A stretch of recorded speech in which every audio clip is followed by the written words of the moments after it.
মিলাদুন্নবী আমরা অনেক সময় আবেগী হই, সকল ঈদের সেরা ঈদ, দয়াল নবীর জন্ম ঈদ বা আবেগ, যে নবীজির জন্য আনন্দ করব না কেন?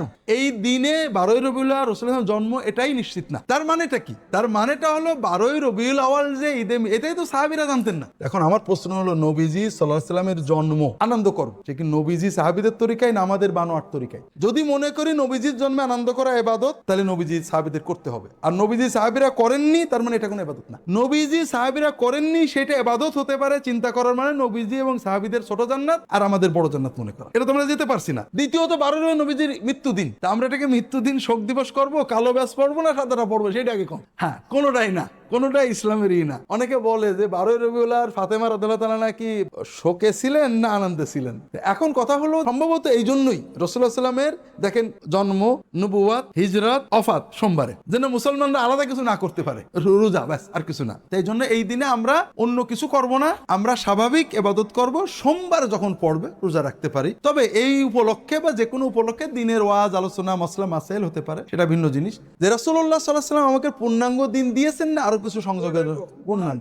তাহলে রাসূলুল্লাহ সাল্লাল্লাহু আলাইহি ওয়াসাল্লামের মিলাদ তো জন্মের আনন্দ আমরা করব, নবীজি শিখিয়েছে।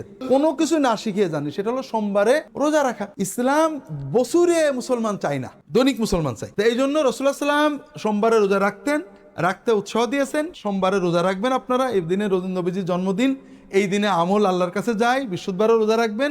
এইটা হলো সুন্নত মিলাদ। আর বাকি এই যে বাৎসরিক, এটা পুরোপুরি বানোয়াট। আরেকটা জিনিস বুঝবেন, যত বেদাত আসছে, বেদাতের দুটো জিনিস, এটা হলো আনুষ্ঠানিকতা, অনুষ্ঠান সর্বস্বতা, আর একটা বড় জিনিস পুরোহিতদের উপকার হয়।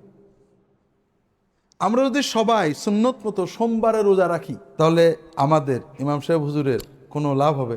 আপনারা প্রত্যেকেই যদি বছরে একবার মিলাদ দেন মসজিদে, তাহলে আমার এবং হুজুরের খেয়ালটা বোঝেন ভালো করে।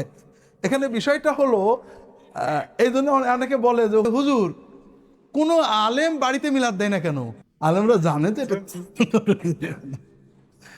এই জন্য বিষয়টা হলো ভাইরা, দ্বিতীয় হলো রাসূলুল্লাহ সাল্লাল্লাহু আলাইহি ওয়াসাল্লাম তার জন্ম কবে?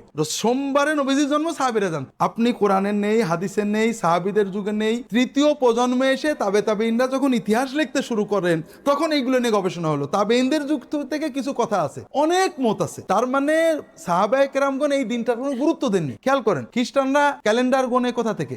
যিশুর জন্মের বছর থেকে। মুসলমানরা ক্যালেন্ডার গণে কি থেকে? মুহাম্মদ সাল্লাল্লাহু আলাইহি ওয়াসাল্লাম জন্ম বছর থেকে। তাহলে কি বোঝা গেল? সাহাবীরা জন্মদিনকে গুরুত্ব দেননি।